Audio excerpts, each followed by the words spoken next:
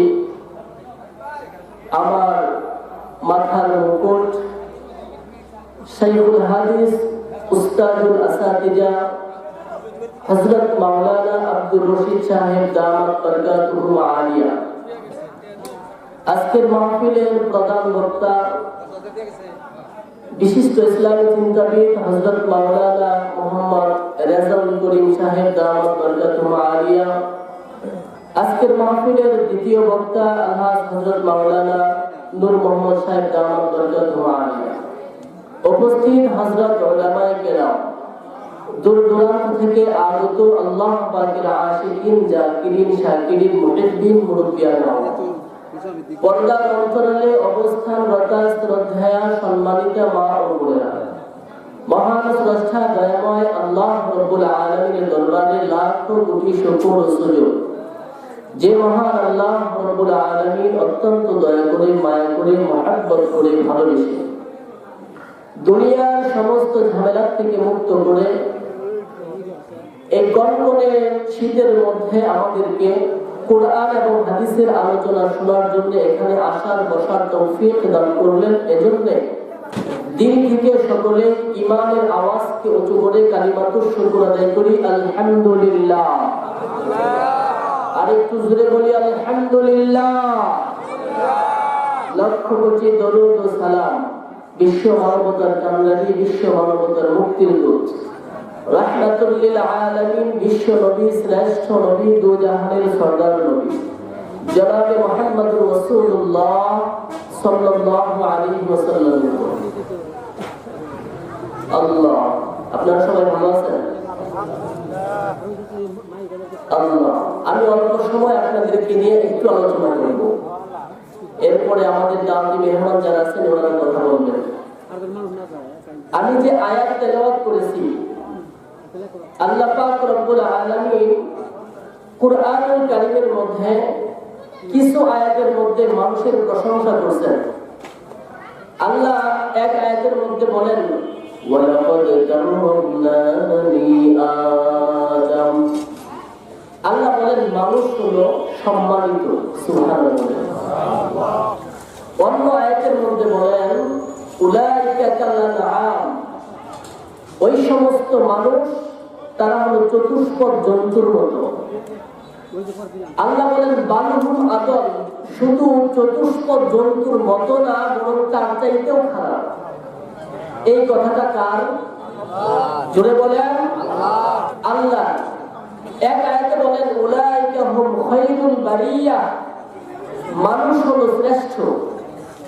অন্য আয়াতে বলেন উলাইকা হুম শাররুল বারিয়া। অন্য আয়াতের মধ্যে আল্লাহ বলেন মানুষ হলো নিকৃষ্ট।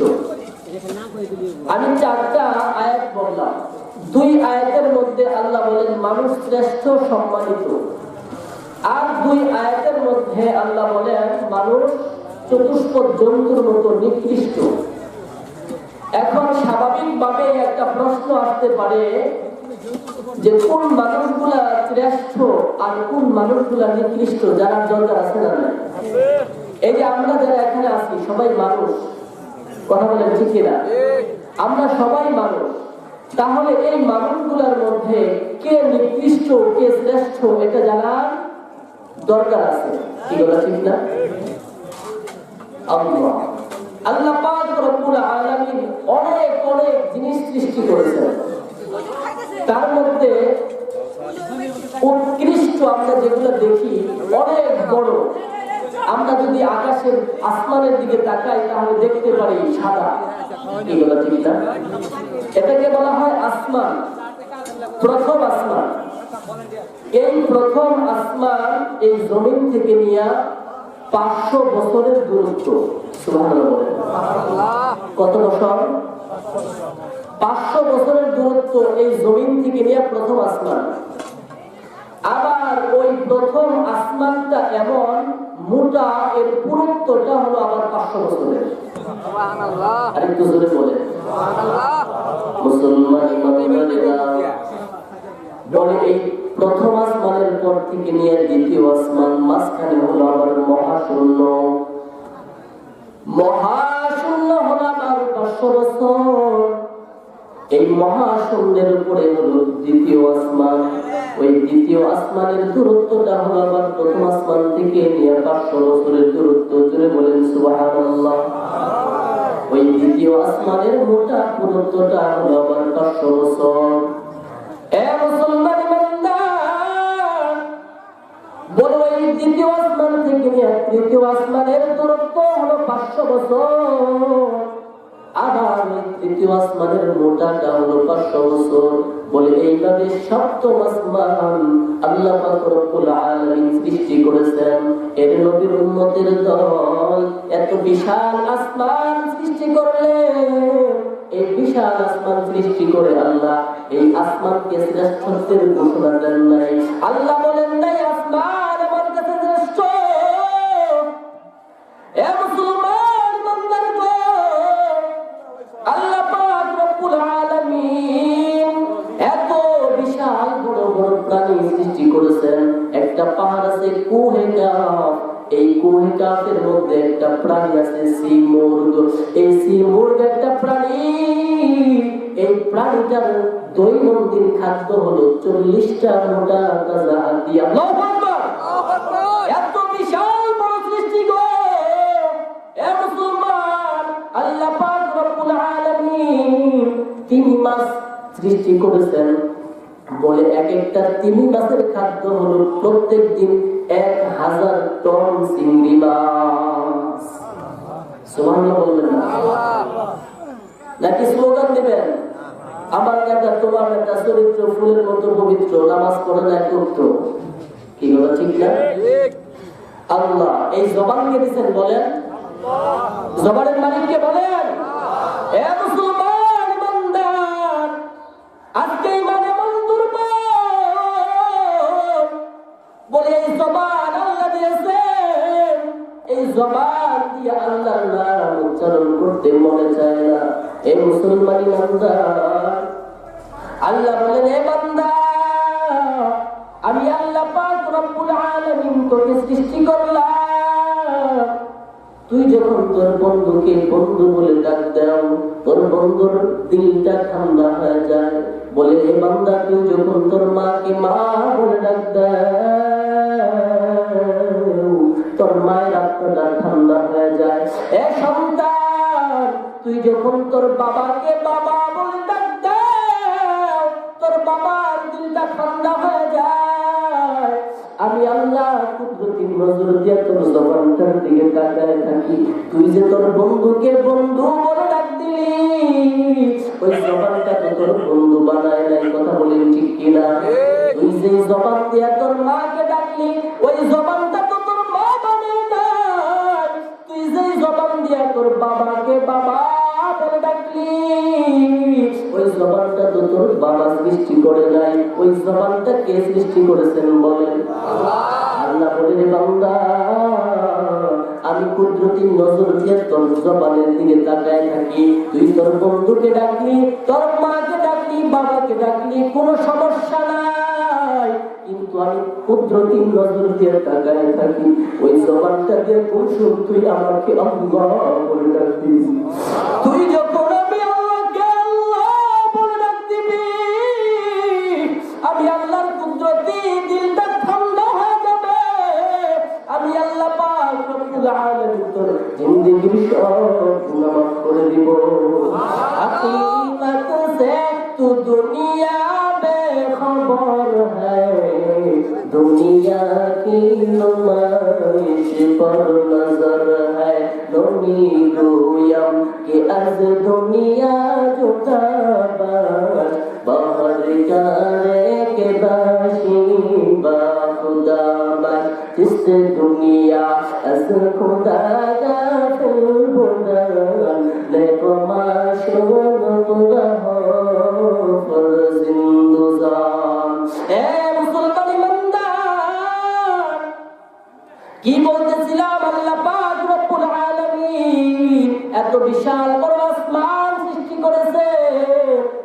বিশাল বড় বড় প্রাণী সৃষ্টি করেছেন, বলে এই বিশাল আসমান সৃষ্টি করে আল্লাহ ঘোষণা দেন নাই যে আসমান আমি আল্লাহর কাছে শ্রেষ্ঠ। আল্লাহ ঘোষণা দেন নাই ওই পাহাড়ের ওই সিমুর যেই প্রাণীটার প্রত্যেক দিন 40টা মোটা তাজা হাতি খায় পান করে, বলে ওইটাও আমার কাছে শ্রেষ্ঠ না। আল্লাহ পাক রব্বুল আলামিন একদম ছোট থেকে ছোট প্রাণী সৃষ্টি করেছেন। এই যে কিছুদিন আগে করোনা নামের একটা ভাইরাস, বলে যে করোনা ভাইরাসে পুরা পৃথিবীটাকে অচল করে দিয়েছিল। কথা বলেন ঠিক কিনা? কথা বলেন ঠিক কিনা? এর নবীর উম্মতের উপর এই করোনা ভাইরাস, বলে এই করোনা ভাইরাস চোখ দিয়ে দেখা যায় না, বলে অনুবীক্ষণ যন্ত্র দিয়ে এরপরে দেখা লাগে করোনা ভাইরাস। বলে আল্লাহ তাআলা ক্ষুদ্র থেকে ক্ষুদ্র প্রাণী সৃষ্টি করেছেন, এটাকেও আল্লাহ তাআলা ঘোষণা দেন নাই এটা আমার কাছে শ্রেষ্ঠ। আল্লাহ তাআলা বড় বড় আসমান সৃষ্টি করেছেন, আল্লাহ তাআলা বড় বড় পাহাড় সৃষ্টি করেছেন। এই সব কিছু সৃষ্টি করার পরে আল্লাহ কাউকে শ্রেষ্ঠত্বের ঘোষণা দেন নাই। আল্লাহ ঘোষণা দিয়েছেন ওয়ালাকাদ কাররামনা বানি আদম। আল্লাহু আকবার। আল্লাহ বলেন যে বনি আদম মানুষ হলো আমার কাছে শ্রেষ্ঠ। জোরে বলেন সুবহানাল্লাহ। কে শ্রেষ্ঠ? মানুষ শ্রেষ্ঠ। এই ঘোষণাটা কার? আবার সেই আল্লাহ তাআলা এই ঘোষণা করলেন যে মানুষ কি উলাইকা কাল আনআম, মানুষ চতুষ্পদ জানোয়ারের মতো, বরঞ্চ বালহুম আদল, আল্লাহ বলেন তার চাইতেও নিকৃষ্ট। এখন আমরা জানবো যে কোন মানুষটা শ্রেষ্ঠ, ফেরেশতাদের চাইতেও শ্রেষ্ঠ, আর কোন মানুষটা নিকৃষ্ট।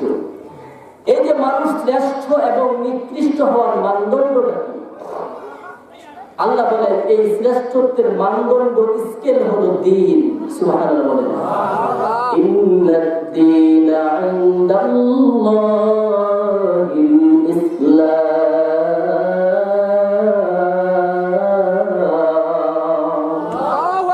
আল্লাহ বলেন এই শ্রেষ্ঠত্বের মানদণ্ড হলো আমার কাছে দ্বীনের ইসলাম। সুবহানাল্লাহ বলেন মুসলমান ইমানদারেরা বলে পৃথিবীর মধ্যে একজন মানুষ, মুসলমান ইমানদার বলে একটা মানুষ এমন কালোর কালো, পৃথিবীর মধ্যে এর চাইতে আর কালো কোনো মানুষ নাই। একদম ছোট মাত্র 10 ইঞ্চি 15 ইঞ্চি এমন মানুষ আছে না নাই? অনেক সময় দেখেন না 26 ইঞ্চি 27 ইঞ্চি বক্তা, কি শোনেন নাই? আল্লাহ তো আমার এই 27 ইঞ্চি এক বক্তার সাথে মাহফিল ছিল। তো ওই 27 ইঞ্চি বক্তা আর আমি একসাথে খাইতে বসছি। তো এক পর্যায়ে ওনার মোবাইল তো পকেটে, ওনার ফোনে কল আসছে। আসার পরে আমার বলেছে হুজুর আমার পকেটে একটু মোবাইলটা বের করে দেন। আমি বললাম যে কেন? বলে ওনার হাত এত ছোট, মানুষই 27 ইঞ্চি, হাত কয় ইঞ্চি থাকবে বলেন? এই ছোট মানুষ পকেটে হাত যে শেষ টানতে যায় না যেখানে মোবাইল। তো আমাকে বললো হুজুর একটু মোবাইলটা বের করে দেন। তো একদম ছোট তো 27 ইঞ্চি, বোঝেন নাই, পাশে বসছে, মানে কেমন যেন আমার লাগতেছে, ভয় ভয় পাওয়া। পরে ওনার পকেট থেকে হাত দিয়ে মোবাইলটা বের করে দিলাম। দেখেন ওই মানুষটাও তো আল্লাহ সৃষ্টি করছে, কি ঠিক না? আল্লাহ তাআলা ইচ্ছা করলে আমাকে আপনাকেও এরকম বানাইতে পারতেন কিনা? এই ক্ষমতা আল্লাহর আছে কিনা? আছে। তো এরকম ধরেন যে একদম মাত্র 10-15 ইঞ্চির একটা মানুষ, পৃথিবীর সবচাইতে কালো লোক, দেখতেও ভালো না, বংশীয় মর্যাদা নাই, টাকা নাই, পয়সা নাই, কিচ্ছু নাই, কিন্তু ওই লোকটার ভিতরে দ্বীন আছে। আল্লাহ বলেন এই মানুষটা ফেরেশতাদের চাইতেও শ্রেষ্ঠ। আরে হুজুর বলেন মুসলমান ইমানদারেরা, মুসলমান ইমানদার বলে পক্ষান্তরে আরেকটা মানুষ দেখতে অনেক সুন্দর, বিশ্ব সুন্দর, টাকার অভাব নাই, গাড়ির অভাব নাই, বংশীয় মর্যাদা অনেক দাপটিয়া মানুষ, কিন্তু ওই লোকটার ভিতরে দ্বীন নাই, ইসলাম নাই। আল্লাহ বলেন উলাইকা কাল আনআম। আল্লাহ বলেন ওই মানুষটা হলো চতুষ্পদ জন্তুর মতো। আল্লাহ এতটুকু বলেই শেষ করে নাই, আল্লাহ বলেন বালহুম আদল, ওই মানুষটা চতুষ্পদ জন্তুর চাইতেও আরো নিকৃষ্ট, আরো খারাপ। নাউজুবিল্লাহ বলেন।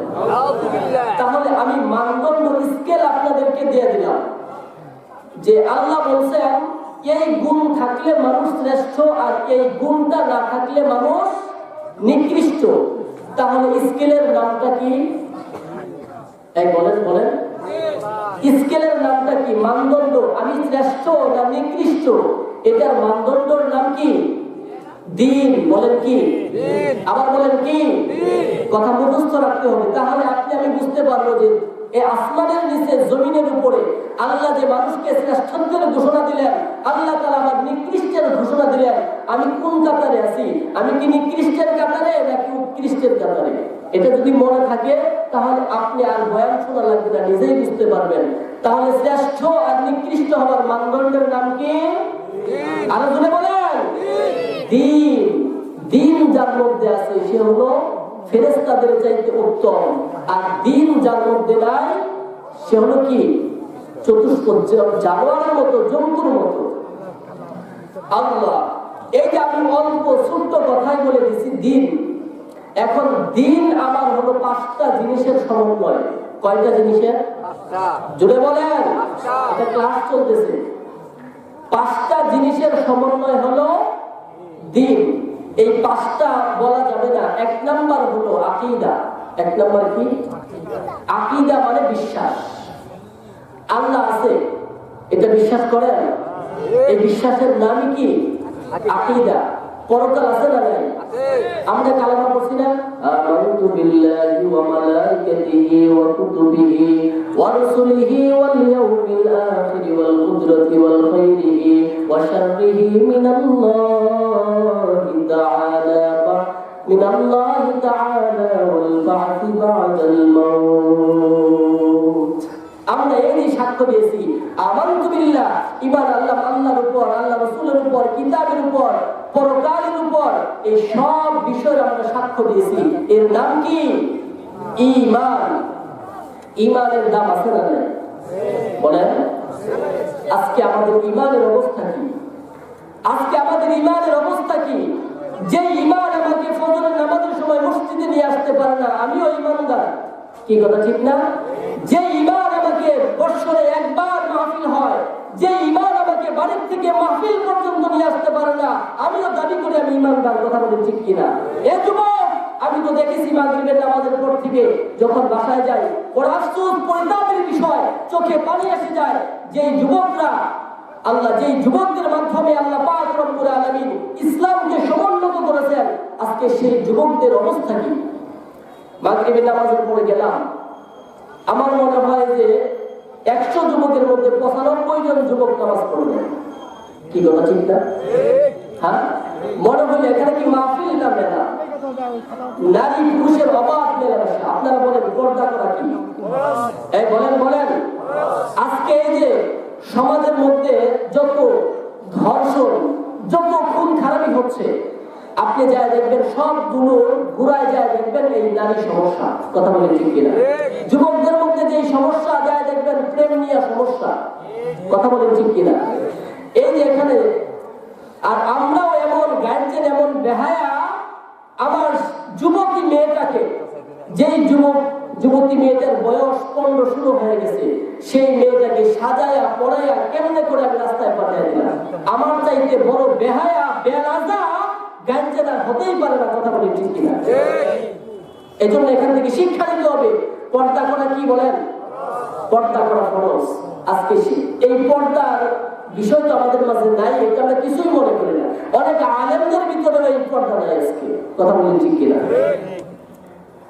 আল্লাহ এই পর্দার ভিতরে যতক্ষণ পর্যন্ত না ঢুকবে, পর্দার কথা কে বলছেন বলেন? আল্লাহ। আল্লাহ বলছেন ওয়াকারনা ফি বুয়ুতিকুন্না, মহিলারা থাকবে তাদের ঘরের ভিতরে। ঘরের ভিতরে এটা তাদের হলো বাসস্থান, বাসস্থানে থাকবে। তো যাই হোক, এটা ভিন্ন সাবজেক্ট। আমি যেটা বলতেছিলাম, ঈমানের দাম আছে না নাই? আজকে আমাদের ঈমানের অবস্থা খুবই দুর্বল। আমাদের ঈমান আর সাহাবায়ে কেরামের ঈমান কেমন ছিল? আজকে আমার সামনে আমার নবীকে গালি দিয়ে কোনো কষ্ট লাগে না। কথা বলেন ঠিক কিনা? অথচ অথচ যদি আমার সামনে আমার দলের নেতার বিরুদ্ধে কথা বলে চান্দি গরম হয়ে যায়। কথা বলে ঠিক এ ভাই, তুমি দল করো, আমার কোনো কিচ্ছু আসে যায় না, 100 বার দল করো, তোমার যেটা মনে চায় সেটা করো, আমার কি কোনো ক্ষতি আছে নাকি? কিন্তু বুঝতে হবে, তোমার সামনে তোমার দলের নেতার বিরুদ্ধে কথা বললে তোমার যদি কষ্ট লাগে, আর তোমার সামনে যদি তোমার নবীর বিরুদ্ধে কথা বললে কষ্ট না লাগে, তাহলে তুমি মনে করবা পাক্কা মুনাফিক তুমি। কথা কয় না? আমি কি ভুল বললাম? তোমার নেতার বিরুদ্ধে কথা বললে কষ্ট লাগে, ভালো কথা, তুমি দল করো, দলের মায়া লাগতেই পারে, কি কথা ঠিক না? কিন্তু কথা হলো সব কিছুর মায়ার ঊর্ধ্বে, সমস্ত কিছু ভালোবাসার ঊর্ধ্বে আমার আল্লাহর ভালোবাসা আমার কাছে বেশি থাকতে হবে। কথা বলে ঠিক কিনা? আমার দলের নেতার ভালোবাসার চাইতে আমার নবীর ভালোবাসা আমার অন্তরের মধ্যে বেশি থাকতে হবে। কথা বলেন ঠিক কিনা? সাহাবায়ে কেরাম তো এমনই ছিল। হযরত আবু বকর সিদ্দিক রাদিয়াল্লাহু আনহু একদম নরম দিলের মানুষ ছিলেন, অত্যন্ত নরম দিলের মানুষ। প্রত্যেক জুমায় আপনারা একটা খুতবা শুনেন, আরহামু উম্মতি বি উম্মতি আবু বকর, কি শুনেন না? এটা সমস্ত মুসলিমদের কানে এটা মুখস্থ, কি বলা ঠিক না? এই হাদিসের মধ্যে আবু বকর সিদ্দিকের একটা গুণ উঠায় দিয়েছেন, আরহামু উম্মতি, বলে আমার যত উম্মত আছে সমস্ত উম্মতের মধ্যে সবচাইতে রহম দিলওয়ালা হলো আবু বকর। দেখেন, এই আবু বকর ইসলামের বিরুদ্ধে তার সামনে বললে সে আবার কত কঠিন। আমরা নরম মানুষ, মুসলমান নরম, কি কথা ঠিক না? কিন্তু ইসলামের বিরুদ্ধে কথা বলবে, কুরআনের বিরুদ্ধে কথা বলবে, মাদ্রাসার বিরুদ্ধে কথা বলবে, মসজিদের বিরুদ্ধে কথা বলবে, টুপির বিরুদ্ধে কথা বলবে, তখন কোন ইমানদার নরম থাকতে পারে না, তখন ইমানদার তখন গরম হয়ে যাবে। কথা বলেন ঠিক কিনা? আবু বকর সিদ্দিক রাদিয়াল্লাহু আনহু উনি একজন ইহুদি পণ্ডিতকে দাওয়াত দিলেন ইসলামের পক্ষে। কিন্তু ইহুদি উনি কি বললেন যে তুমি কোন আল্লাহর দাওয়াত দিতেছো? তুমি কি ওই আল্লাহর দাওয়াত দিতেছো যে আল্লাহ হলো ফকির? নাউযুবিল্লাহ। আল্লাহকে কি বলছে? ফকির। যে আল্লাহ আমাদের কাছে ঋণ চায়, লোন চায়, সেই আল্লাহর দিকে দাওয়াত দিতেছো? আবু বকর সিদ্দিক রাদিয়াল্লাহু আনহু এত নরম মানুষ, যেই মাত্র কথাটা শুনছে আর দেরি করে নাই, অমনি চরটা লাগাই দিয়েছে।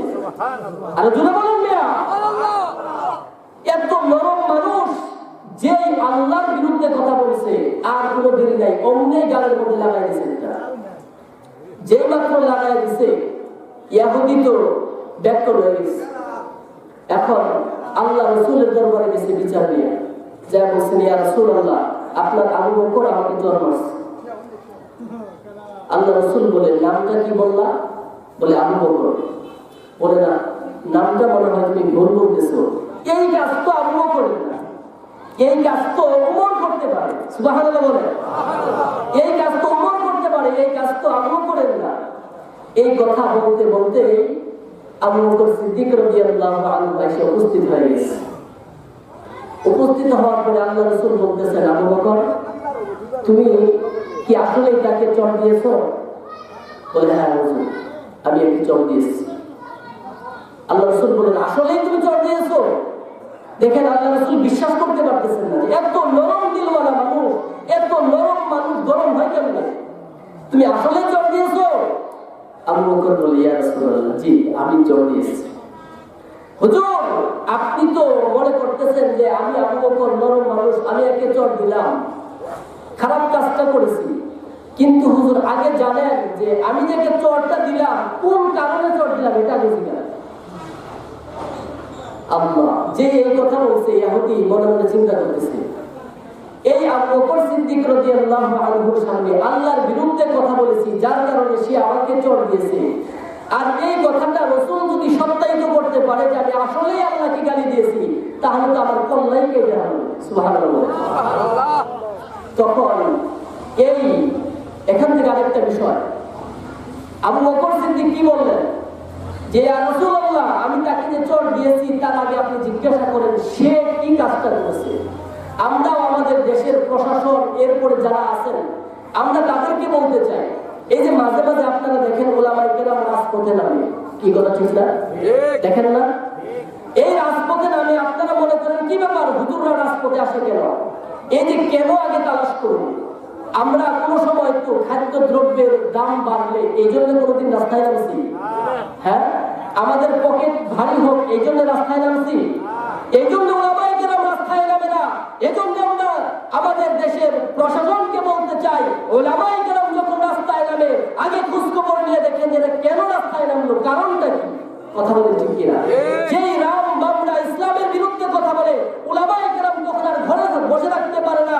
মুসলমান ইমানদার যাদের মধ্যে বিন্দু পরিমাণের ঈমান আছে, নবীর বিরুদ্ধে কথা বললে তখন তারা আর ঘরে বসে থাকতে পারে না। কথা বলেন ঠিক কিনা? তখন তারা রাস্তায় নেমে আসে। কথা বলেন ঠিক কিনা? আল্লাহ মুসলমান ইমানদারেরা, আমার নবীর একটা বলে, ও ইহুদি, তুমি কি আসলে আমার আল্লাহকে গালি দিয়েছো নাকি? ইহুদি ভয়ের কারণে বলে, হুজুর আল্লাহর কসম বলতেছি আমি আল্লাহরে গালি দেই নাই। নাউজুবিল্লাহ। আল্লাহর কসম হুজুর আমি গালি দেই নাই। ইহুদি বলছে, যদি এটা আমি বলি গালি দিছি তাহলে তো আবু বকর একটা চোর দিয়ে খেয়ে দিছে, তো আল্লাহ রাসূল তো কল্লাই কেটে ফেলবেন।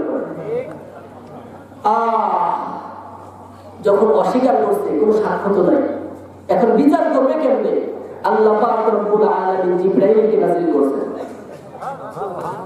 আর রাস্তা বলে দাও, জোরে বলেন মিয়া। জিবরাইল আইসা বলে, قد سمع الله قول الذين قالوا إن الله فقير ونحن أغنياء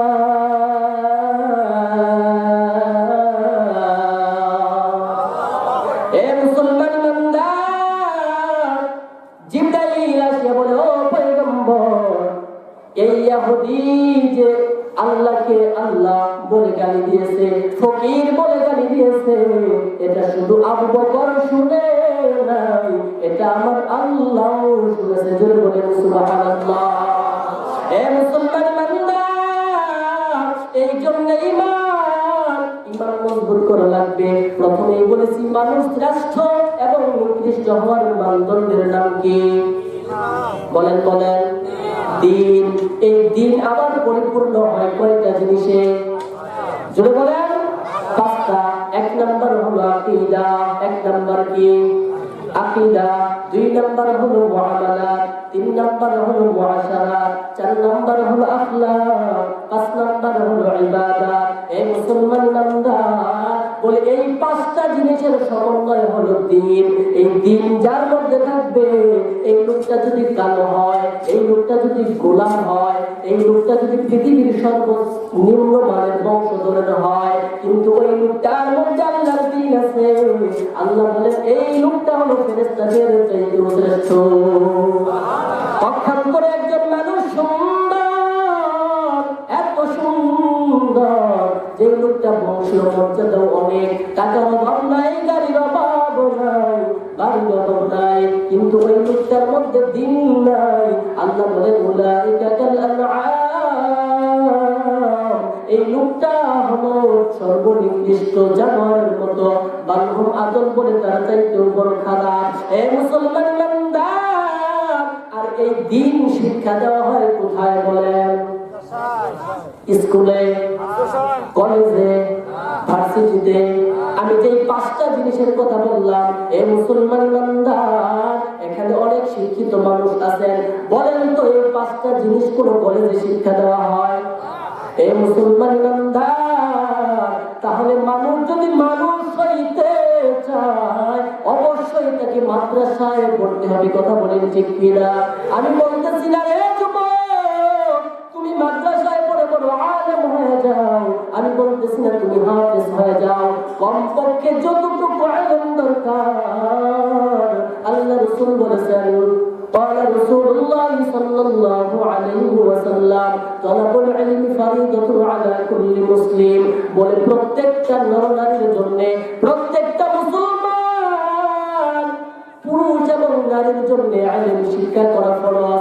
যতটুকু ইলম শিক্ষা করা ফরজ, ততটুকু ইলম তুমি মাদ্রাসায় শিক্ষা করো। এরপরে তুমি ব্যারিস্টার হও, কোনো সমস্যা নাই। এরপরে তুমি ইঞ্জিনিয়ার হও, কোনো সমস্যা নাই। এরপরে তুমি ডাক্তার, ইঞ্জিনিয়ার হও, কোনো সমস্যা নাই। কিন্তু কথা হলো সর্বপ্রথম মাদ্রাসায় পড়ালেখা করো, মাদ্রাসার জ্ঞান শিক্ষা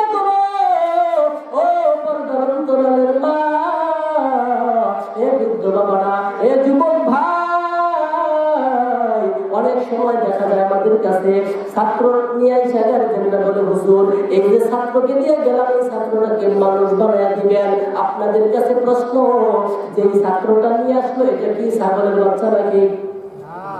হ্যাঁ, এটা কি? তাহলে বললো কি এসে? এই কথা বুঝতে হবে। নিয়ে আসলো একটা মানুষ, ছোট বাচ্চা, আইসা বলে কি, হুজুর এটা মানুষ বানাই দিবে। কি কথা ঠিক না? বলেন এটা কি দিয়ে গেল? মানুষ দিয়ে যায় নাই? তাহলে যে বললো এটাকে মানুষ বানাই দেন, অর্থ কি? এর অর্থ হলো, হুজুর এই সূরাতের নাম মানুষ না, হাত থাকলেই মানুষ না, পা থাকলেই মানুষ না। এরকম হাত পা তো আপনার আবু জেহেলের ছিল। কি কথা ঠিক না? কিন্তু সে মানুষ নামের জানোয়ার। কথা বলে না। তাহলে ওই মানুষটাকে, এই হাত পাওয়ালা চেহারা সুরতের মানুষটাকে যদি মানুষ বানাইতে হয়, তাহলে অবশ্যই কোরআনের ছোঁয়া লাগাইতে হবে। কথা বলে ঠিক কিনা? মুসলমান ইমানদারেরা এই জন্য মাদ্রাসায় পড়াইতে হবে। এ মুসলমান ইমানদার, ও পর্দার অন্তরের মা,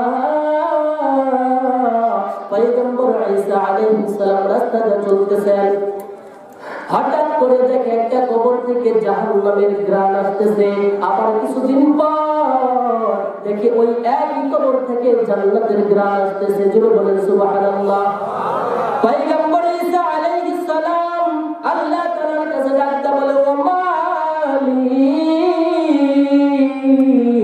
একই কবর থেকে কিছুদিন আগে জাহান্নামের ঘ্রাণ আসলো, আবার ওই একই কবর থেকে জান্নাতের ঘ্রাণ, কি ব্যাপার আল্লাহ জানতে চাই। আল্লাহ পাক রব্বুল আলামিন জানায় দেয়, ও পয়গম্বর ঈসা, এই লোকটা দুনিয়ার মধ্যে ছিল একটা যুবক, বিবাহ শাদী করার পরে 5-7 বছর হয়ে গেছে, কোনো সন্তান হয় না। এমন মা পুরুষ সমাজের মধ্যে আছে না নাই? এই মুসলমান বান্দার আবার দেখা যায় এই সন্তান না হওয়ার কারণে মা বোনেরা দেখায় বাবার দরবারে দৌড়ায়, মাজারে দৌড়ায়। এ মুসলমান বান্দার পীর বাবার দরবারে যায়, বলে, ও বাবা আমাকে একটা সন্তান দেন। জোরে বলেন নাউজুবিল্লাহ। বলেন তো সন্তান দেওয়ার মালিক কে? আর জোরে বলেন কে? এ মুসলমান বান্দার সন্তান দেওয়ার মালিক আমার আল্লাহ। সন্তান দেওয়ার মালিক দুনিয়ার কেউ না। বলে ওই যুবকের যখন সন্তান হয় না, স্বামী আর স্ত্রী দুইজন মিল্লা শেষ রাত্রে উঠছে, রাত্রি 2টার সময় আমাদের মুরব্বীরা বলে, এ যুবক তোমার কি সমস্যা? এ বৃদ্ধ তোমার কি সমস্যা? এ মা তোমার কি সমস্যা? দুনিয়ার মানুষের কাছে বলিও না, রাত্রি 2টার পরে উঠে যাও, ঠান্ডা পানি দাও, উযু বানাও, উযু বানায় 2 রাকাত নামাজ পড়ো। কয় রাকাত? 2 রাকাত নামাজ পড়ো। এরপরে আল্লাহ তাআলার কাছে 2 ফোঁটা চোখের পানি ফালাও। আল্লাহ তাআলার কাছে যদি চাইতে পারো, আল্লাহ পাক রব্বুল আলামিন মনের আশা পূরণ করে দিবে।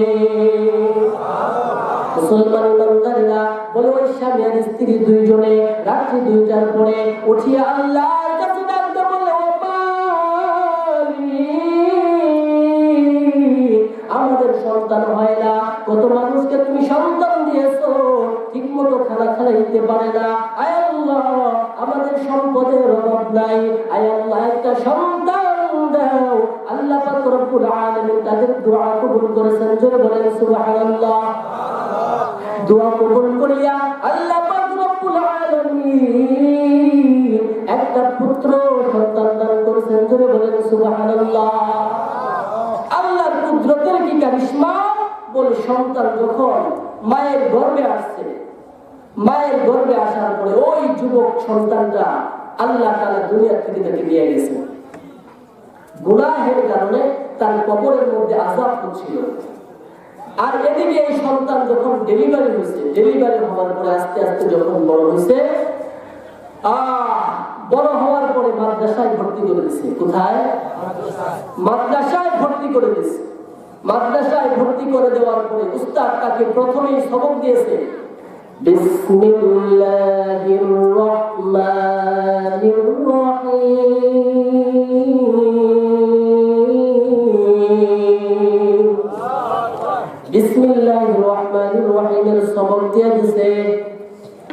এই বিসমিল্লাহর মধ্যে আল্লাহ তাআলার দুইটা নাম আছে, গুণবাচক। জোরে বলেন কয়টা?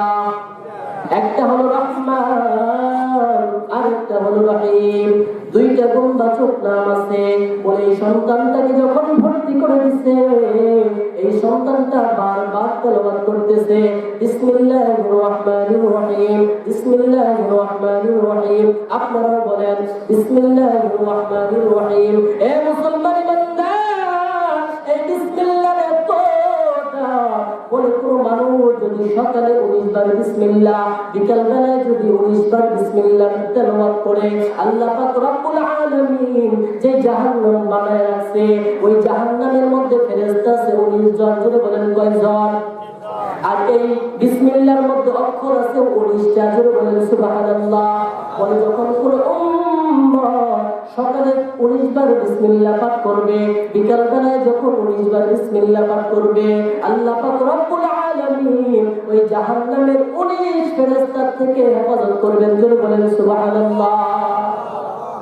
ওই সন্তান যখন বারবার বিসমিল্লাহ তেলাওয়াত করতেছে, আল্লাহ পাক রব্বুল আলামিন রহমতের দরিয়ায় জোশ মেরে গেছে। সুবহানাল্লাহ। মুসলমান ইমানদারেরা, আল্লাহ পাক রব্বুল আলামিন ফেরেশতাদেরকে ডাকতে বলেন, ও ফেরেশতা, যেই বান্দা, যেই ছোট বাচ্চাটা আমি আল্লাহ তাআলাকে বারবার বলতেছে আমি আল্লাহ নাকি রহমান,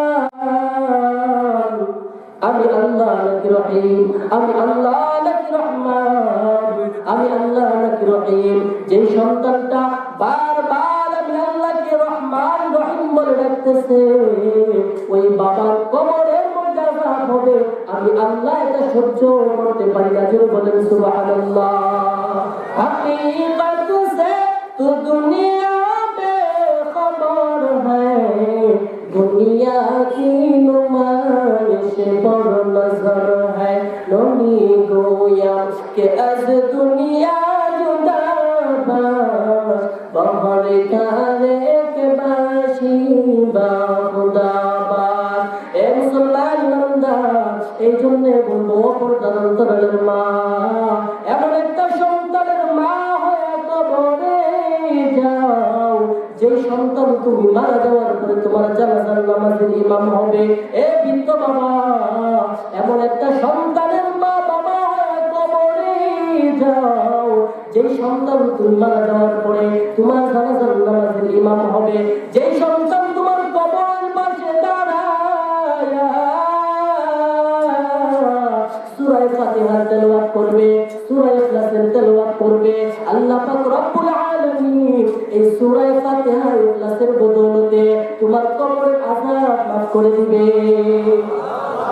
এ মুসলমান ইমানদার, দুনিয়াটা কিচ্ছু না, দুনিয়া কিন্তু কেউ কারো আপন না। কথা বলেন ঠিক কিনা? যার বাস্তব প্রমাণ করোনা ভাইরাস। কথা বলেন ঠিক কিনা? মুসলমান ইমানদারেরা, আমরা যে বয়ান করতাম হাসরের মাঠটা এমন কঠিন, সন্তান মা বাবার পরিচয় দিবে না, মা বাবা সন্তানের পরিচয় দিবে না, স্বামী স্ত্রীর পরিচয় দিবে না, স্ত্রী স্বামীর পরিচয় দিবে না। এই মুসলমান ইমানদার, এই করোনা ভাইরাস দুনিয়াতে একটা কিয়ামতের নমুনা দেখায় দিয়েছেন। জোরে বলেন ঠিক কিনা? মুসলমান ইমানদাররা, এ যুবক, কয়দিন আর বাঁচবা? তুমি কি তাকায় দেখো না তোমার মতো কত যুবক প্রত্যেক দিন দুনিয়া থেকে বিদায় হয়ে যাইতেছে। এ মুসলমান ইমানদার, এই যে গত কয়েকদিনের ঘটনা, বোরের নদী পথে এমপি অভিযান 10 লঞ্চের মধ্যে আগুন লাগিয়া কত মানুষ দুনিয়া থেকে বিদায় হয়ে গেল। কথা বলেন ঠিক কিনা? কত মানুষ যেই পানি দিয়ে আগুন নিভাবে, যে আগুন লাগলে পানি দিয়ে আগুন নিভায়, কি কথা ঠিক না? যেই পানি দিয়ে আগুন নিভাবে সেই পানির উপরে 3 তলা লঞ্চ জাহাজ, বলে এর মধ্যে আগুন লাগছে, কিন্তু এই পানিয়ে একটা মানুষকেও বাঁচাইতে পারে না। কথা বলেন ঠিক কিনা? তাহলে বোঝা গেল কেউ কারো আপন না। এই টাকায় মানুষকে বাঁচাইতে পারে না, টাকায় শান্তি দিতে পারে না। কথা বলেন ঠিক কিনা? ওই লঞ্চের মধ্যে টাকার অভাব ছিল না। এক লোক বলছেন দেখাইছে এক বান্ডিলের মধ্যে শুধু 500 টাকার নোট, তার 65,000 নাকি 67,000 টাকার একটা বান্ডিল ছিল। ওই টাকা বাঁচাইতে কি পারছে নাকি? পানি আগুন নিভাইতে পারে নাই, তাহলে বোঝা গেল কেউ কারো আপন না। কথা বলেন ঠিক কিনা? ওই আগুন লাগার পরে দেখা গেছে সবাই যার যার মতো নিজের জানকে বাঁচানোর চিন্তা করেছে। এক মেয়ে সাক্ষাৎকার দিতেছে, বলে আমার মা আগুনের মধ্যে জ্বলতেছে, আমি দেখতেছি। আহা, যে মা জন্ম দিয়েছে, জন্মদাতা মা আগুনের মধ্যে জ্বলতেছে, মেয়ে দেখতেছে, কিন্তু করার কিছুই চোখের সামনে। সন্তান জ্বলতেছে মায়ের সামনে, কিন্তু কিছুই করতে পারে না। রাত্র 2-2:30 বাজে, সমস্ত মানুষগুলো ঘুমের মধ্যে হঠাৎ করে আগুন লাগছে। আল্লাহ, যে মানুষগুলা শাহাদাত বরণ করলো, আল্লাহ তাআলা তাদেরকে জান্নাত দান করলো, আমিন বলেন। তাহলে কি বুঝলাম? যে কেউ কারো আপন। এই করোনা ভাইরাস এটা আমাদের চোখ খুলে দিয়েছে। হাসরের মাঠে যাইতে হবে না। আমরা তো বলতাম হাসরের মাঠে সন্তান পিতামাতার পরিচয় দিবে না, পিতামাতা সন্তানের পরিচয় দিবে না। এই নজির আমরা দুনিয়াতেই দেখছি। কথা বলেন ঠিক কিনা? এটা তো আল্লাহ তাআলার করোনা ভাইরাস কোভিড-19 মাত্র 19 নাম্বারে পুরা পৃথিবী অচল করে দিয়েছে। যদি এটা 50-100 পর্যন্ত আসে, কি অবস্থা হবে চিন্তা করেন। আল্লাহ এখনো সতর্ক হন, ইমানকে মজবুত করে যে দুনিয়া কিচ্ছু না, কেউ আমার কোনো উপকার করতে পারবে না। আমি যেই দলের পেছনে পড়ে আমি ইসলামের বিরুদ্ধে কথা বলতেছি, আমি যেই নেতার পেছনে পড়ে আমি আমার মসজিদের ইমামকে গালি দিতেছি, সেই নেতা কিন্তু আমার কবরে ধরা দেবে না। কথা বলে ঠিক কিনা? ওই সূরা কালাম পড়লে কিন্তু ইমাম সাহেব পড়বে, জানাজার সামনে দাঁড়ালে কিন্তু ইমাম সাহেব দাঁড়াবে। কথা বলে ঠিক কিনা? মুসলমান ইমানদারেরা বলে করোনা ভাইরাস, এই করোনা ভাইরাস দেখা দিচ্ছে কেউ কারো আপন না, কেউ কারো আপন না। এই মুসলমান ইমানদার, আমরা পত্রিকার মধ্যে দেখেছি সখীপুরে এই গজারিয়া বাগানের মধ্যে এক জন্মদাতা সন্তান তার মাকে ওই জঙ্গলের মধ্যে ফালাইয়া দিয়েছে। যদি বলেন নাউজুবিল্লাহ। মুসলমান ইমানদার বলে সন্তান নাকি মা বাবাকে বেশি মহব্বত করে, মা বাবা নাকি সন্তানকে এত মহব্বত করে। বলে ওই মহব্বতের সন্তান 14 বছরের একটা সন্তানকে আমরা দেখেছি করোনা ভাইরাসের সময় মা বাবা দুইজনে মিল্লা ওই বাসজনের মধ্যে ফালাইয়া দিয়েছে। যদি বলেন নাউজুবিল্লাহ। মুসলমান ইমানদার গো, চট্টগ্রামের মধ্যে দেখেছি টেলিভিশনের মধ্যে যখন ওই লোকটা সাক্ষাৎকার দিতেছিল, 2 চোখ বেয়ে ঝর্ণার মতো পানিগুলো পড়তেছিল। ওই লোকটা বলে, হুজুর আমি একা, আমার একটা স্ত্রী, 2টা সন্তান। বলে আমি মাথার ঘাম পায়ে ফেলে ওই সন্তান এবং পরিবারকে পরিচালনা করতাম। বলে আমার করোনা ভাইরাস দেখা দিয়েছে। এরপরে যখন ভালো হয়ে গেছে, ভালো হওয়ার পর যখন আমি বাসায় আসছি, আসার পরে ওই আদরের দিয়ে আমাকে ঘরে ঢুকতে দেয়। এই জন্য বলেন নাউজুবিল্লাহ। মুসলমান ইমানদার গো, কার জন্য কি করতেছো? ওই লোকটা বলে, হুজুর ওই আদরের বিবি আমাকে ঘরে ঢুকতে দেয় নাই। বলে আমাদের বাসার সামনে আরেকটা ছোট্ট রুম আছে, ঘর আছে, ওই ঘরের মধ্যে আমাকে ঢুকায় দিয়েছে। সকালবেলায় যখন আমি আসছি, আমার পেটের মধ্যে ক্ষুধা। আমি আমার স্ত্রীকে বললাম, বিবি আমার পেটের মধ্যে ক্ষুধা, আমাকে একটু খানা দাও। ওই বিবি আমার দিকে ফিরেও তাকায় নাই।